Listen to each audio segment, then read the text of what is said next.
Oke, baiklah teman-teman peserta sekalian. Kali ini kita akan berbicara mengenai homeschooling dengan metode Waldorf, mulai dari usia dini hingga SMA. Nah, buat saya pribadi, walaupun saya homeschooler dan ini adalah tahun ke-8 saya homeschooling, jujur saya baru pertama kali ini mendengar tentang metode Waldorf. Sebenarnya pernah sih dengar beberapa tahun lalu, tapi tidak begitu tertarik ya.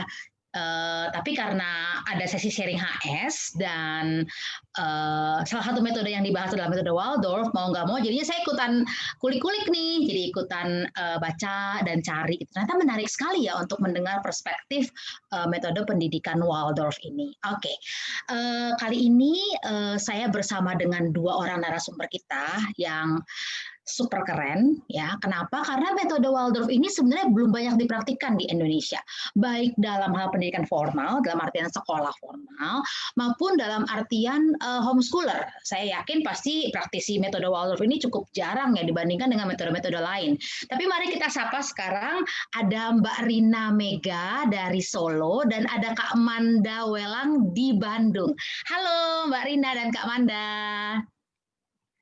Oke, Mbak Rina ini adalah praktisi homeschooling dengan metode pendidikan Waldorf. Ya, kita akan dengar nanti beliau akan memaparkan prinsip-prinsip metode pendidikan Waldorf ini. Lalu Kak Manda sendiri adalah seorang penggiat metode pendidikan Waldorf dan dia terlibat aktif di sekolah Arunika Waldorf. Kita akan dengar lebih lanjut nih, karena ini cukup unik ya, karena saya pikir hanya Waldorf ya pendidikan metode pendidikan yang bisa diaplikasikan baik dalam bentuk sekolah dan sekolahnya masih ada sampai sekarang dan beroperasi dan murid-muridnya cukup banyak dan ini juga bisa dipraktekkan juga di rumah ya. Oke, Mbak Rina Mega silakan memperkenalkan diri Mbak. Halo Kak Anet, Halo. halo teman-teman. Saya Rina Mega, homeschooler dari Solo. Anak-anak saya untuk 2 orang masih usia dini. Yang pertama Saba usia 6 tahun, yang kedua perempuan Hita usia 4 tahun. Saya memulai homeschooling sekitar tahun 2017. Waktu itu suami lebih tepatnya yang memikirkan. Waktu itu kita diskusi soal arah pendidikan keluarga. Beliau sih cuma ngomong kalau bisa nggak sih kalau anak nggak sekolah tapi dia belajar sesuatu bukan yang model sekolah formal. Wah, ini unik loh, karena biasanya yang kebakaran jenggot mau homeschooling tuh ibu-ibu ya, tapi ini malah dari suami duluan ya. Wah, ya, keren. Saya tugasnya belajar. Menjadi murid dari akhirnya, Pak suami. Terus akhirnya cari tahu, oke, modelnya kayak apa waktu itu, kemudian cari tahu, oke, akhirnya tahulah namanya istilahnya homeschooling, kemudian suami, oke, kalau misalnya homeschooling paling enggak kita punya satu pegangan lah, walaupun kita pakai istilahnya metode sendiri, tapi paling enggak kita belajar apalah dari macam-macam, satu pegangan yang bisa dipakai untuk istilahnya tuntunan lah, tracknya. Kemudian tahun itu jadi bersamaan ya, belajar homeschooling sama belajar metode yang bisa dipakai, kemudian yang saling diskusi sama suami, kemudian kayaknya Waldorf waktu itu, coba Waldorf itulah itu karena melihatnya langsung klik Waldorf. Iya, melihatnya dulu.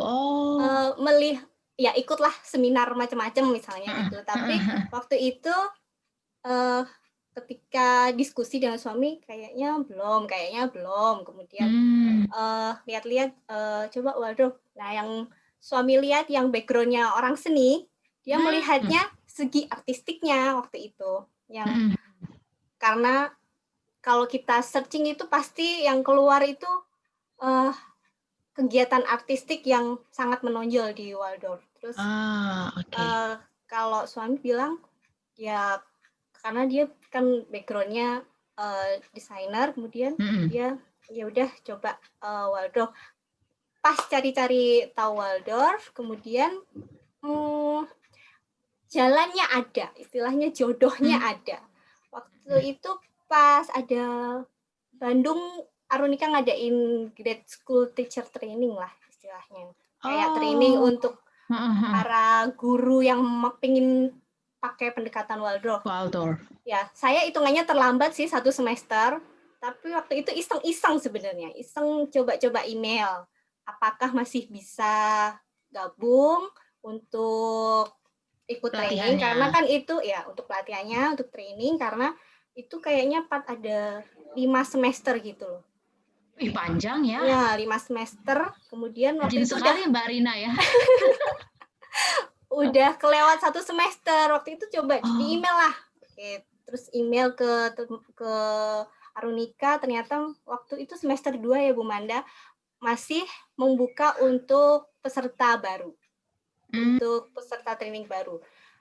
Kayaknya persiapannya cuma seminggu deh kayaknya. Sekitar 2 minggu ngajuin review, kemudian oke, boleh, terus suami ini seminggu gimana gitu, terus waktu itu masih ninggal yang kecil ya, yang kecil tuh masih nyusu, kayaknya masih umur 1,5 tahun kalau nggak salah, masih nyusu. Kemudian suami ya udah, memang kalau ada ini istilahnya jalannya ya coba aja.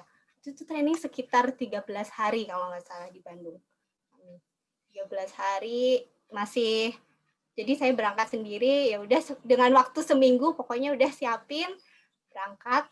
Nah, waktu berangkat itu mikirnya oke, pendekatan apa, metode, oh ya kurikulumnya apa, istilahnya gitu. Nggak taunya waktu training tuh kayak apa ya, inilah kayak disadarin, kayak ditampar-tampar, halo kamu mau cari kurikulum, oh bukan gitu, nggak di sini istilahnya, tapi kita lebih kita orang tua lebih digembleng lah istilahnya. Kamu mau mendidik anak, mereka punya peran, kamu yang mendampingi, yang mengantarkan, yang menemani nantinya supaya arahnya itu kemana. Jadi lebih akhirnya ketika training lebih banyak refleksi, lebih banyak ke merunut sebenarnya kita ini apa ya, hadir di dunia ini, kita sama anak-anak, sama paling enggak dalam keluarga kita ini arahnya mau kemana, itu lebih banyak refleksi, lebih kayak gitu sih. Maaf Kak Anet, nggak kedengeran kamu? Sepertinya arah-arahnya religius. Kalau religius, kalau mau digabung ke situ ya bisa, tapi nggak lebih luas sih kayaknya, karena luas, lebih ya gitu. Jadi itulah awal kami. Jadi kalau pendalaman kami sih belum pernah nyobain metode yang lain secara mendalam. Tapi kalau cari-cari tahu waktu belajar berbarengan itu ya, tapi jalannya kemudian kami bilang ya mungkin udah jodoh lah sementara ini. Kami begitu belajar Waldorf lebih cocok, lebih klop, karena yang berubah bukan anak tapi kita semua dalam circle ya, dari circle keluarga itu kemudian arahnya jadi track lebih mapan istilahnya gitulah. Oke, sip. Thank you Mbak Rina sudah menjelaskan. Oke, sekarang aku mau ke Mbak Manda. Hai Mbak Manda. Oke, silakan memperkenalkan diri kepada teman-teman Mbak Manda. Halo. Oke, terima kasih Mbak Anet. Teman-teman, salam kenal, nama saya Manda. Saya di Bandung sekarang. Saya belum pernah mempraktikkan homeschooling, dan I'm sure you're doing really well. Saya yakin, maksudnya saya selalu takjub sama orang-orang yang melakukan homeschooling, karena kalau anak cuma 1 ya, nah, kalau anaknya banyak dan nggak banyak, lebih dari 1, terus udah gitu umurnya beda-beda dan jamnya, maksudnya anggaplah tahapannya kan beda-beda dan harus ngajarinnya kan 1, dan ini gimana, saya selalu takjub lah, dan pokoknya mah takjub gitu dan sangat mengagumi. Dan juga saya tahunya banyak memang yang akhirnya memutuskan untuk homeschooling justru karena mereka punya concern di pendidikan, tidak menemukan apa yang mereka butuhkan, sehingga akhirnya ya udah homeschooling aja, yang artinya mereka take matters into their own hand, mengambil tanggung jawab itu ke tangan mereka sendiri gitu. Jadi nggak ngarepin orang lain mau ngapain dan ngapain gitu. Itu buat saya salah satu karakter yang amat sangat menakjubkan. Malah jadi ngomongin ya. Oh ya, lagi perkenalan. Thank you Mbak Manda Saya apresiasinya. Dari lubuk hati yang paling dalam. Saya umurnya saya lupa. Sekarang lupa 21. Oke, saya mau 37. Saya mau 37. Anak saya 1. Saya kalau cerita sejarahnya mungkin agak-agak rame dan panjang, tapi pada dasarnya saya dulu kuliah di Australia, di Melbourne. Saya ngambil komunikasi, lalu di semester terakhir saya harus magang. Lalu pas saya internship, saya magang jadi communication officer di sebuah public school, sekolah umum, sekolah negeri merenya kalau kita mah ya. Maaf, saya juga punya kebiasaan mencampur-campur bahasa. Jadi kadang terlempar ya bahasa Inggris atau bahasa Sunda. Nah, ini yang mungkin nggak apa-apa, membuat jadi agak susah. Oke, peace.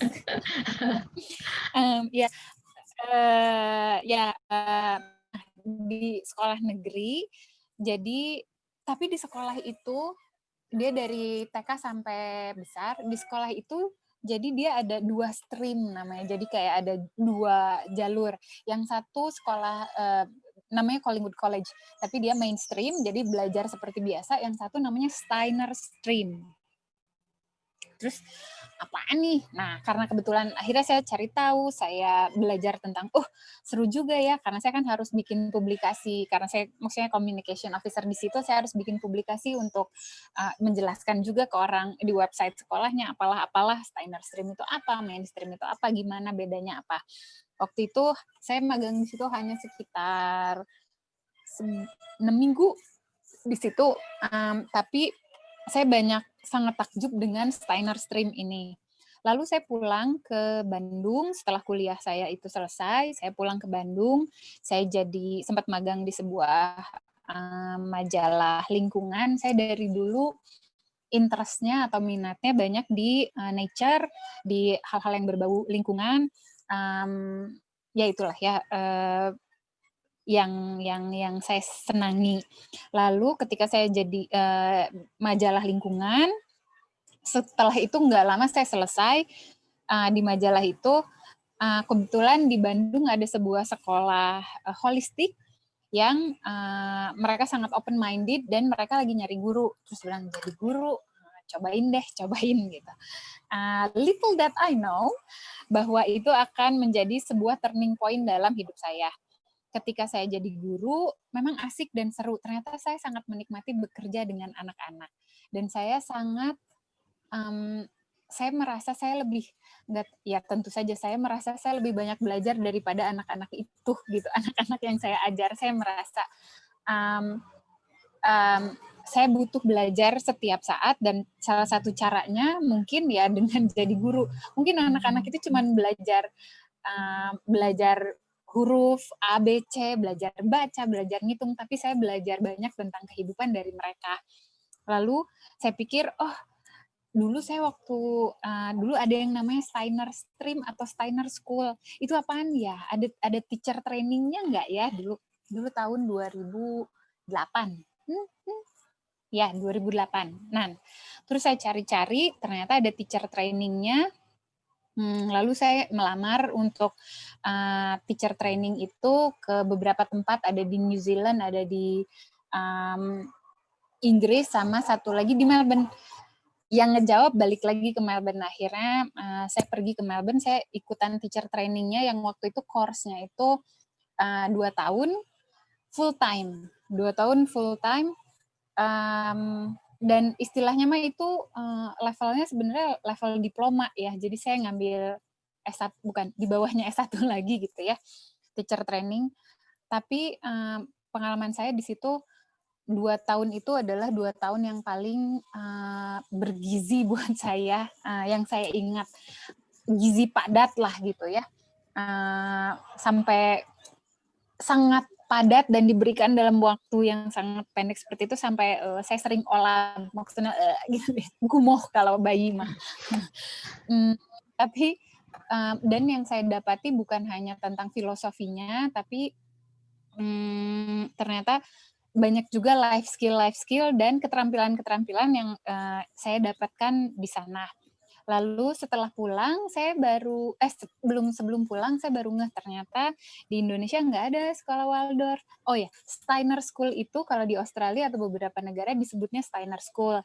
Tapi kalau di Amerika disebut juga Waldorf School. Jadi kenapa disebut Steiner School? Karena ada seorang filsuf yang memberikan gambaran framework tentang yang dipakai di sekolah Steiner atau sekolah Waldorf ini, namanya Rudolf Steiner. Dia yang ngasih framework atau gambaran tentang bagaimana sih manusia itu. Manusia itu seperti apa, bagaimana dia tumbuh, bagaimana dia berkembang, dan bagaimana dia memaknai hidupnya.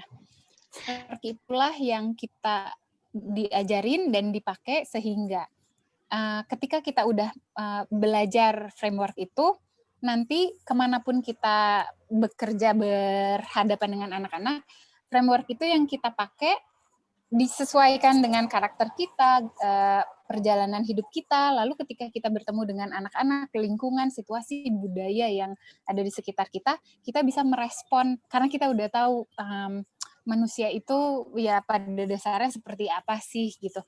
Jadi pun pendidikannya orang suka nanya, karena kan aslinya si Waldorf itu sekolah pertamanya di Stuttgart di Jerman. Berarti ini sekolahnya western banget gitu ya. Kalau menurut saya berarti sorry Kak Manda, berarti Waldorf dengan Steiner itu sama. Ya, sama ya. Waldorf dengan Steiner itu sama. Identical mereka ya. Karena sebenarnya teori Waldorf itu diprakarsai oleh si Rudolf Steiner ini ya. Betul, Oke. Dia nah, sendiri ini orang Austria. Bapak Steiner dan ini dia orang Austria. Jadi zaman dia itu zaman ya Austria, Jerman, Swiss yang segitu sih, ya masih teman-teman situ-situlah. Namun kita kalau kita mah namanya Melayu kali ya, atau apa masih sekeluarga. Satu kawasan itu ya. Iya, nanti pas udah jadi sekolah pertamanya tapi di Jerman yang si Stuttgart itu. Nah, akhirnya karena di Indonesia belum ada Waldorf atau sekolah Steiner, dulu ketika saya teacher training itu, karena menurut saya ini sangat indah dan saya sangat, seru banget, saya hanya pengen jadi murid, saya hanya pengen sekolah di sekolah Steiner. Tapi kan saya udah gede ya, gimana? Akhirnya satu-satunya cara supaya saya bisa menjadi murid sekolah Steiner ya dengan menjadi guru di sebuah sekolah Steiner atau sekolah Waldorf. Lalu karena di Indonesia dulu belum ada, saya selesai teacher training itu 2011, karena di Indonesia dulu belum ada. Lalu akhirnya, tapi saya nggak pernah punya pengen sih, saya pengen menetap di luar negeri, tapi saya selalu nggak tahu seperti, maaf, saya selalu merasa bahwa nggak tahu lah, saya sepertinya orang yang suka mencari penyakit ya. Saya seperti merasa bahwa I need to give this to my people. Gitu. Saya harus apa yang saya punya ini rasanya baiknya tugas saya adalah untuk memberikannya kembali ke orang-orang saya gitu, orang-orang yang membesarkan saya dengan hanya saya yang paling tahu orang-orang saya lah ya istilahnya. Jadi saya nggak nggak berlama-lama memikirkan, aduh saya pengen tinggal di luar negeri aja, terus ngajar di sini, hidup di sini, dan segala macam. Akhirnya saya nyarinya pulang, nyari penyakit, saya pengen ngajarnya di Indonesia, saya pengen ngasih opsi pendidikan ini di Indonesia. Lalu itu awal mulanya saya pulang, saya mulai, karena saya nggak punya uang, saya nggak punya apa-apa, saya baru nikah, belum punya anak, dan segala macam, saya hanya punya kepengen jadi murid Waldorf atau guru Waldorf. Akhirnya saya masih berhubungan dengan teman-teman guru saya di sekolah yang dulu, saya bikin study group. Saya bikin study group yang isinya saya dan guru-guru dan pegiat pendidikan, kita belajar bersama tentang filosofi pendidikan. Yang kalau saya bawanya sudut pandang dari Steiner, teman-teman banyak yang bawa misalkan, oh ya ini mirip baca Ki Hajar, baca ini dan itu. Jadi kita punya pengayaan dari yang lain, karena teman-teman saya juga punya pengetahuan yang banyak yang saya juga nggak tahu. Saya nggak pengen hanya berceramah tentang Steiner, tapi saya juga pengen tahu kalau yang lain. Si study group itu berkembang, lalu saya juga tahu ada teacher training buat early childhood di Bangkok, saya ngasih tahu teman-teman saya, akhirnya ada 3 dari kita, salah satunya Bu Caroline, Ibu Kenny, yang akhirnya bikin Jagat Alit. Jagat Alit itu TK Waldorf di Bandung, akhirnya dibikin tahun 2000 berapa ya, 15 kayaknya ya, 2015. Akhirnya saya juga ngebantu ngebangun Jagat Alit. Lalu kita setelah Jagat Alit beberapa tahun, kayaknya saatnya kita buat SD-nya. Lalu kita bikin Arunika SD. Awalnya itu cuma SD-nya aja, tapi kelihatannya kebutuhan TK ini bertambah. Akhirnya kita bikin sama TK-nya. Jadi TK SD Arunika masih di Bandung juga. Dan sekarang saya jadi kelas teacher. Jadi kalau di sekolah Waldorf itu kalau tahapan SD itu gurunya atau kelas teacher-nya itu ngebawa anak dari kelas 1 sampai sebetulnya sampai kelas 8, tapi tergantung sekolah-sekolah, ada yang sampai kelas 6, sampai beres kelas 6, ada yang sampai kelas 8, tapi kita ngebawa anak itu sampai istilahnya mereka beres SD lah gitu minimal. Dan sekarang saya jadi kelas teacher anak-anak paling tua di Arunika. Saya udah kelas 2 sekarang. Gitu. Maaf ya perkenalannya lama. Oh, nggak apa-apa. Jadinya kan kita tahu bahwa kredibilitas Mbak Manda yang akan bicara hari ini, which is very cool. Okay, a very sophisticated experience, in my opinion. It's an interesting journey to be heard. Oke, sekarang Kak Rina akan memaparkan mengenai prinsip-prinsip Waldorf ya Kak Rina ya. Oke Kak Rina, silakan langsung saja kalau mau ada materi yang akan dibagikan, silakan. Kalau prinsip Waldorfnya Bu Manda, saya Bu versi Manda. homeschooling aja. Oh iya. Oke, sip.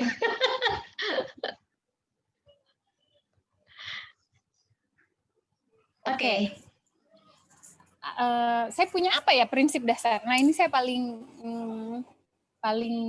susah kalau disuruh milihin menjelaskan prinsip dasar yang menjadi filosofi dasarnya dari pendidikan Waldorf.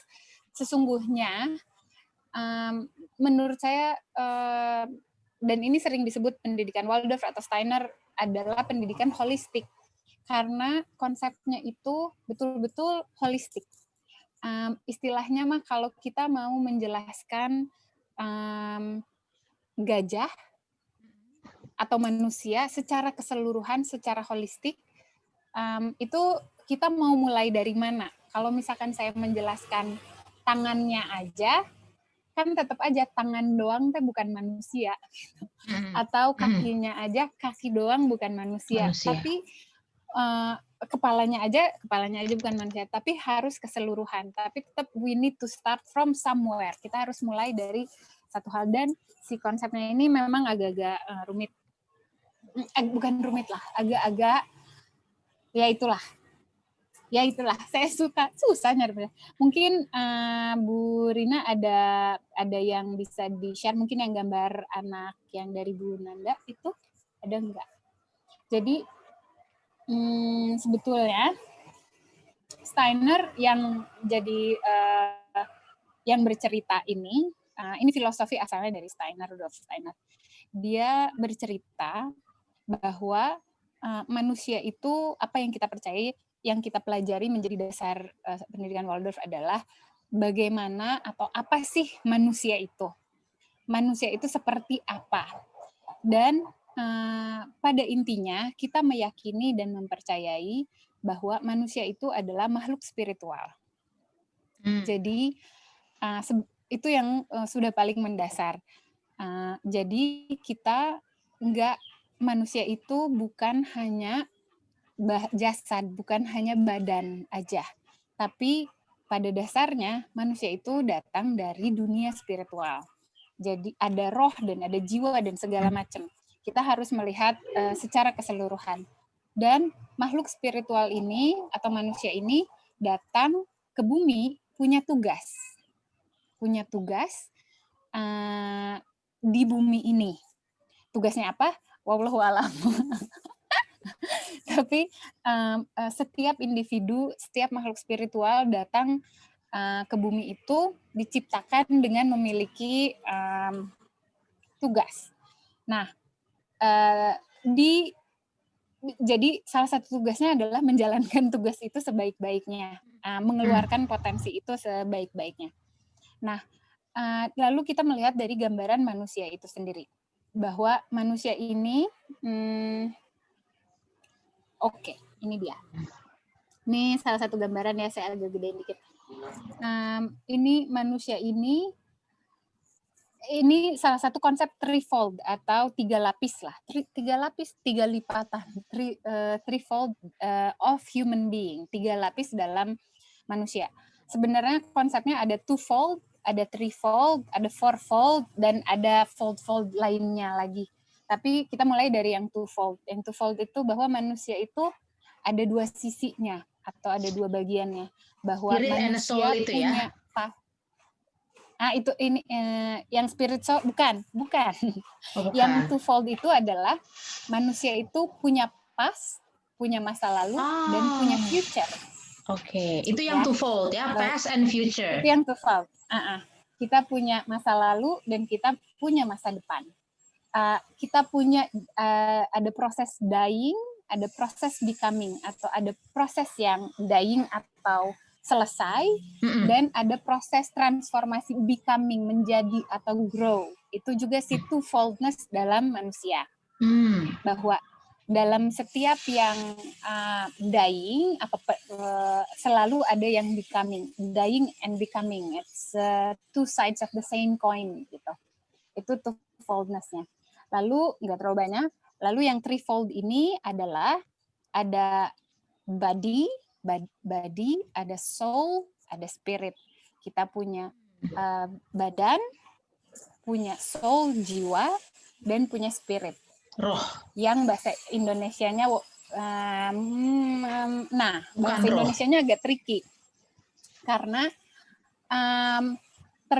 roh itu kalau nggak salah serapan dari bahasa mana Bu Rina? Mungkin Bu Rina lebih tahu serapan dari bahasa mana. Jadi saya maksudnya karena orang udah clear-nya konsepnya dalam bahasa Inggris, saya ngomong bahasa Inggris tadi spirit soul.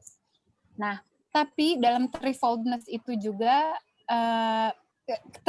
terpancar atau kelihatan dari badan kita. Bahwa badan kita ada head, ada kepala, ada dada, ada 3 bagian kalau kita lihat dari gambar, ada atas, ada tengah, dan ada bawah. Ada di threefoldness ini tergambar ada di mana-mana di kepala kita. Kepala kita kalau misalkan kita lihat ini ada bagian atas, bagian tengah, dan bagian bawah. Terus kalau di tangan kita, misalkan jari-jari kita lihat ada ujung, ada tengah, ada bawah.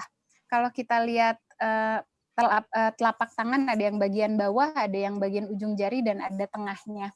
Lalu tangan juga 1, 2, 3. kaki 1, 3, semua threefoldness itu ada di dalam diri kita, tergambar lah dalam diri kita. Nah, itu juga menggambarkan thinking, feeling, willing, bahwa kita ada thinkingnya itu threefoldness di dalam soul.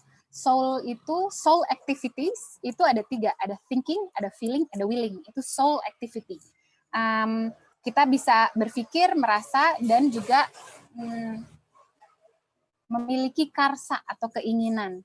Thinking, feeling, willing. Dan itu tergambar juga dengan, misalkan kita ada kepala, tadi ada tengah, dada, dan ada bagian bawah ya.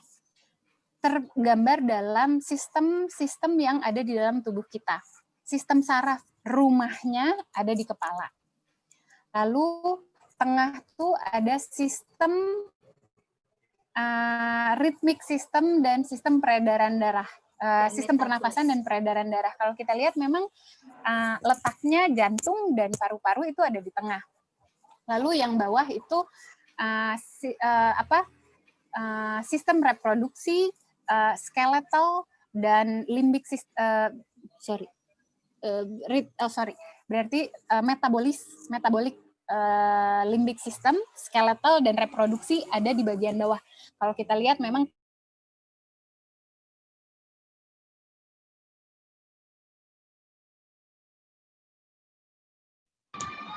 halo, maaf ya, kenapa ya? Gak apa-apa, it's okay Kak. Gak apa-apa, tenang aja, nanti diedit kok. Oke, sip. Memang itu letaknya ada di bawah. Dan itu sangat berkaitan dengan thinking, feeling, willing.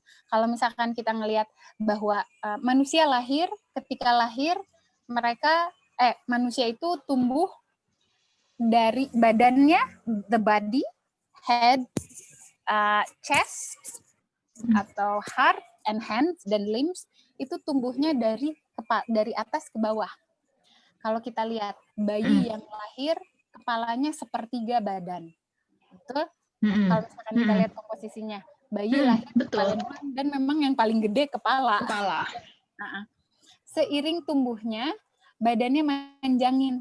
Ya, berarti pertumbuhannya tuh dari kepala turun ke bawah kan. Jadi kayak si gede-gede ini nyebar ke tangan dan ke kaki, ke dada.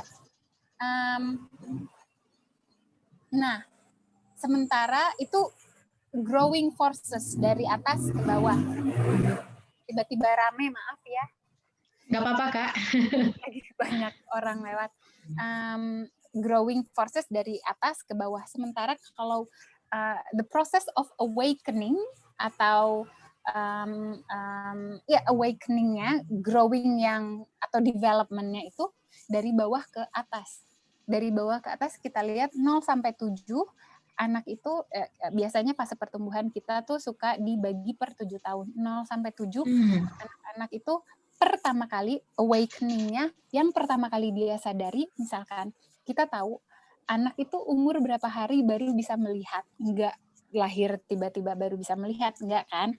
Nah, mereka anggaplah pertama kali lahir seluruh kulit tubuhnya yang baru merasakan udara. Tadinya kan di dalam diselimuti amniotik air ketuban lah ya, keluar kita langsung bersentuhan langsung sama udara, dan kita harus bayi tuh banyak dipeluk, banyak dibedong, banyak butuh kehangatan gitu si touch-nya.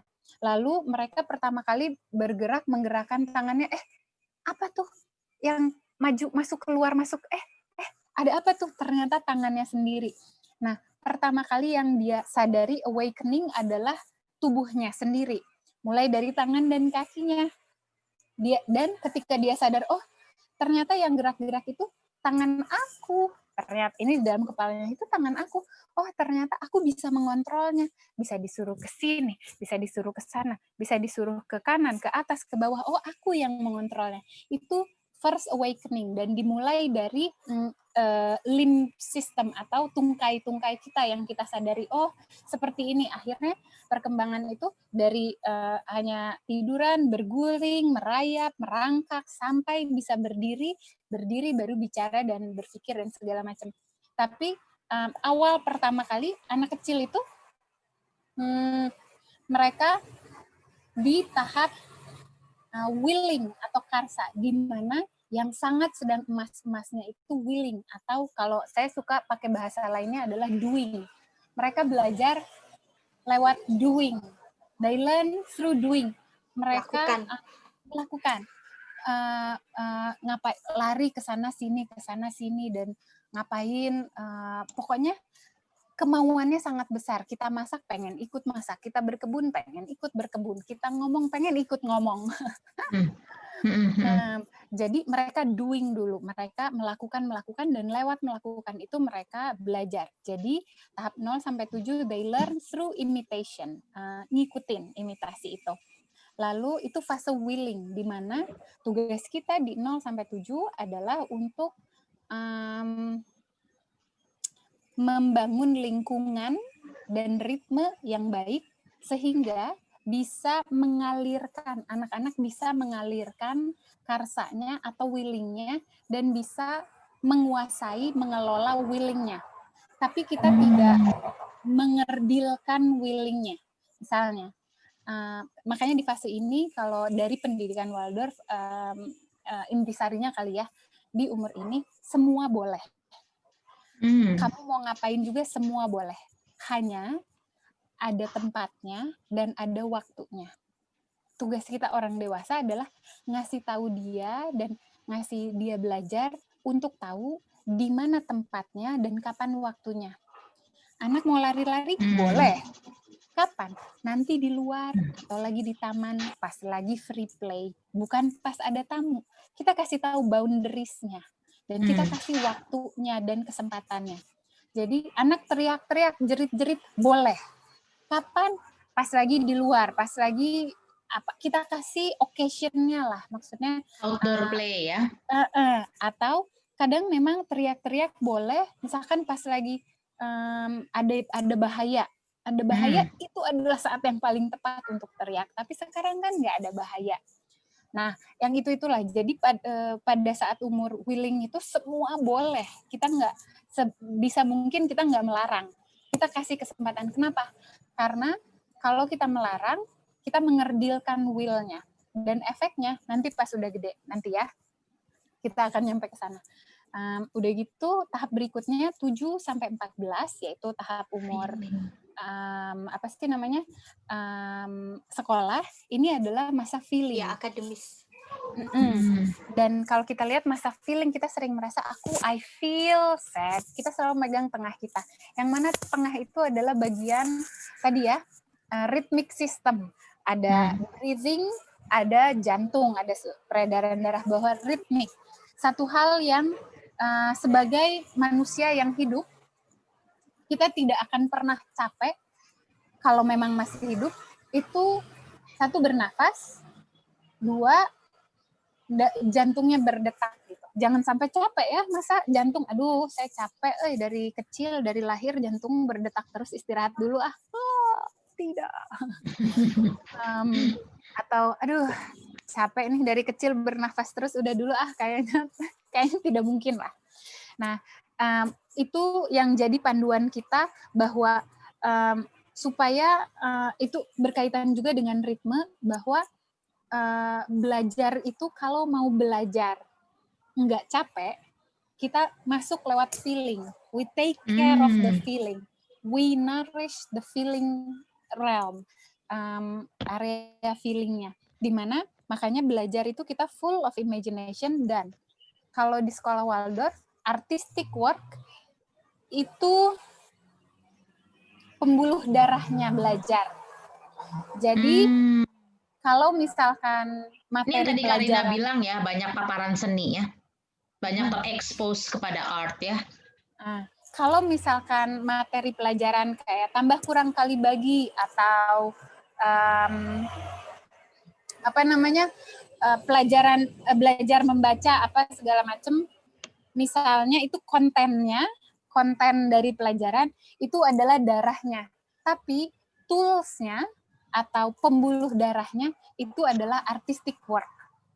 Jadi kita mengantarkan pelajaran lewat artistic work. artistic work-nya semua hal yang bisa dibilang artistic work itu masuk, termasuk ya kalau yang standar mah musik, painting, drawing, gambar itu standar lah ya. Tapi ada juga poetry, puisi, drama atau speech, ya, movement, gerak, terus sculpture. Terus dan itu semua ada maksudnya kapan kita masukin ini, ada sculpture, woodworking, ada crafting, installation, ada sewing dan segala macam itu masuk, dan itu jadi pembuluh darahnya atau jadi tools-nya kita mengajarkan materi-materi yang tadi sehingga pelajaran menjadi lebih hidup, bukan nggak dry lah, nggak kayak buka Wikipedia isinya cuma fakta-fakta doang, no gitu. Kak Manda, berarti semua materi akademis dihantarkan lewat paparan seni, begitukah?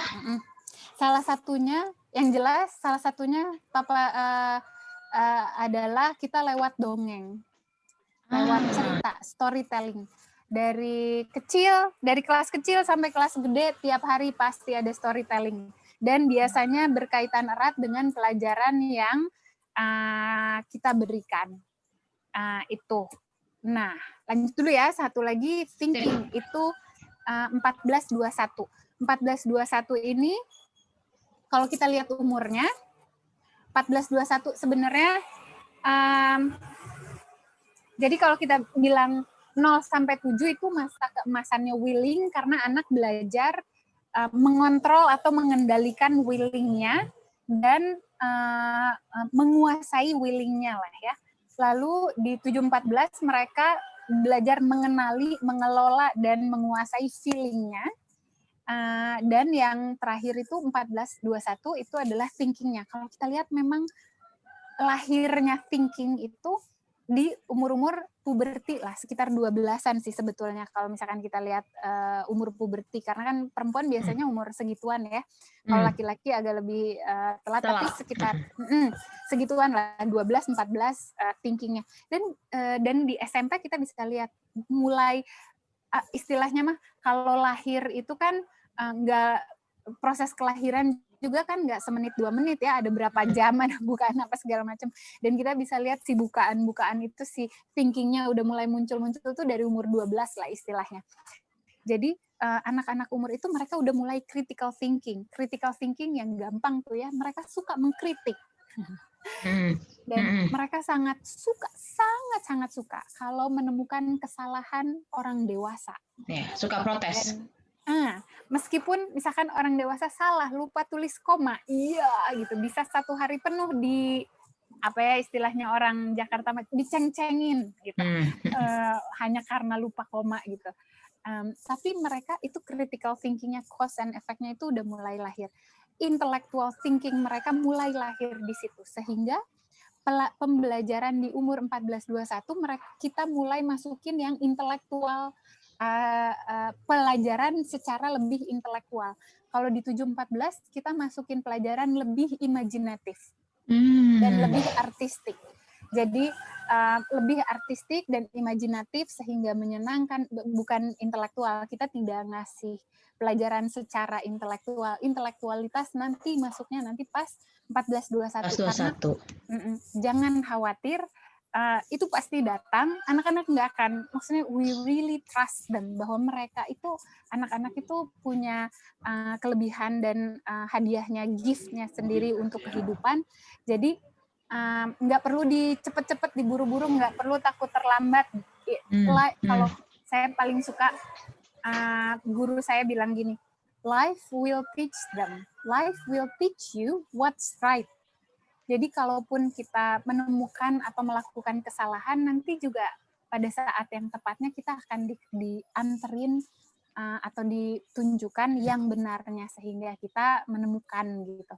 Jadi yang perlu kita tanamkan atau kita ajarkan dan kita selalu pastikan adalah bahwa diri kita selalu dalam keadaan terbuka. Ketika life teaching is in front of us, we are ready to accept and to play with what life is giving us gitu. Jadi kalau skill-skillnya mah akan datang, it will come. Tapi we need to make sure that we are ready to receive. Itu aja sih, to be open minded all the time. Tapi ini mungkin threefoldness ini salah satu basis yang dasarnya lah, yang framework besarnya yang sering kita pakai. Nah, gitu secara singkatnya mah, secara rangkuman. Itu kali. Menarik sekali loh. Aku dari tadi dengerin dengan wow, this is something new to me. Di beberapa sisi aku menemukan ada mirip lah dengan mungkin ada yang saya yakin para pemikir juga pasti pikirannya itu mungkin saling bersinggungan ya, saling overlap ya para penemu filosofer gitu ya. Ada sedikit ada Montessori-nya juga, ada mirip-mirip Charlotte Mason, tapi ini Waldorf ini unik loh menurut aku ya, karena aku tadi belajar tentang past future, lalu spirit soul, ya, lalu yang tadi pertumbuhan dari atas ke bawah dan bawah ke atas, kemudian willing, feeling, thinking. Aku sekarang mau nanya, di tahap 7-14 berarti willing itu supposed to be udah complete stage, udah complete phase, udah selesai, atau masih on progress? Nah, kemudian di 14-21 apakah begitu juga dengan feeling atau masih adakah proses willing di umur 14-21 atau bagaimana? Oke. Very good question. A very good question. Tapi saya ngejawab langsung aja ya. Kita gambar dari sini lagi, kita lihat bahwa sebagai manusia, we always have 3 of them. Tiga-tiganya selalu ada. Dan sebelum saya ngejawab yang itu, saya mau ngasih tahu dulu gambaran bahwa kita aja ya sebagai manusia dewasa, di mana thinking, feeling, willing itu sama-sama udah berkembang lah ya. Nah, dan kita kalau kita lihat di sini di gambar orang ada gambar lemniscate atau kayak angka 8, di mana thinking itu let's say thinking itu rumahnya di kepala, ada di atas ya. Misalkan kita berpikir, thinking, feeling itu di tengah pas persimpangan, dan willing itu yang di bawah pas lagi doing atau actionnya. Bahwa proses ini bekerja tidak henti-henti, selalu mengalir dan selalu mengalir. Ketika kita memiliki sebuah ide ada di kepala, lalu kita sampai di feeling, ini baik untuk sesama, untuk orang lain, atau untuk saya, apa segala macam, dan sampai ke doing, sampai kita melakukannya. Ketika kita besar di ide dan besar di kritis, tapi kita tidak bisa mengakses doing, akhirnya jadi si koneksi, si aliran itu tidak masuk ke doing, akhirnya jadi kritik aja, apa tuh ya? Nggak mau melakukan sesuatu. Jadi kalau saya sih ngelihat fenomenanya jadi fenomena puntennya, fenomena SJW. Nyinyir aja. Iya, akhirnya kita mengkritik, tapi kita nggak pernah bisa melakukan apa-apa. Semuanya ada di kepala. Atau ketika kita hanya banyak melakukan, tapi nggak dipikir, akhirnya kita nggak tahu apakah yang kita lakukan itu bermanfaat. Apakah yang kita lakukan itu penting. Apakah yang kita lakukan itu baik untuk kita, itunya kita jadi nggak tahu. Nah, si penyeimbangnya adalah di feeling yang ngasih tahu kita, oh we are doing too much and we didn't take care of ourselves.